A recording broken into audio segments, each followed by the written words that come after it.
पितामह ए अधम हतभाग्यर प्रणाम स्वीकार करंतु कुरुसी रमणी। किए शल्य? हाँ पितामह इतिहास पृष्ठार एक कलंकित छिन्न पृष्ठाटीए मु। शल्य तमे आज एते म्रियमाण देखा जाउछ कहीं? पितामह ए राजनीतिक कुटिलता मध्य छंदी होई मु आज मोर व्यक्तित्व हरई बसछि पितामह। कौन कह शल्य तमे तुमर व्यक्तित्व हरई बसीच? हाँ पितामह मंद्र राज्यर एकांग चक्रवर्ती तमे महाशक्तिशाली तम मुहरु एपरी हताशर बाणी?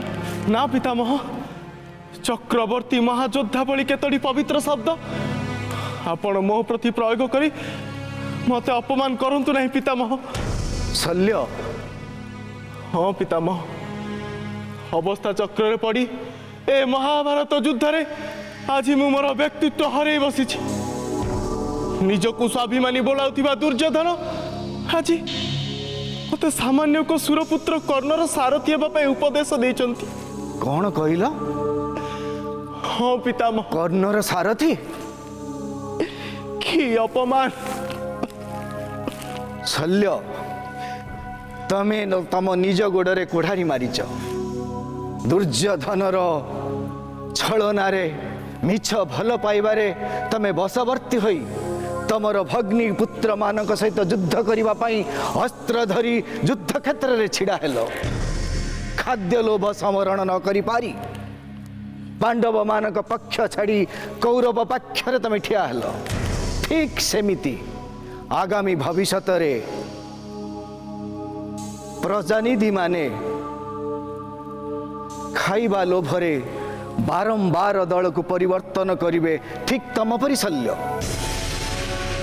एक ही अभिशाप देले पितामह एक ही अभिशाप देले।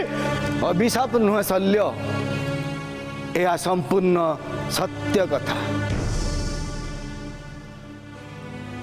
जेमिति तमे आउ तुमर दल दुर्योधनर खाद्य लोभरे बशवर्ती हेल ठीक सेमिति आगामी भविष्य रे शासक दल विपक्ष दल को विरोधी दल को खाद्य देई बशीभूत करदेवे। तापरे दाता भुक्ता ऊपर जितेबले आधिपत्य विस्तार करिवो सेतेबेले कौनसी प्रकारे भुक्ता दातांग मानक उपरे विद्रोह करी उठिवे ठीक तमपुरी शल्य। तापरे सेमाने सब निच्छिन्न हो जिवे। पितामह हाँ शल्य मु जा कहली सब सत्य।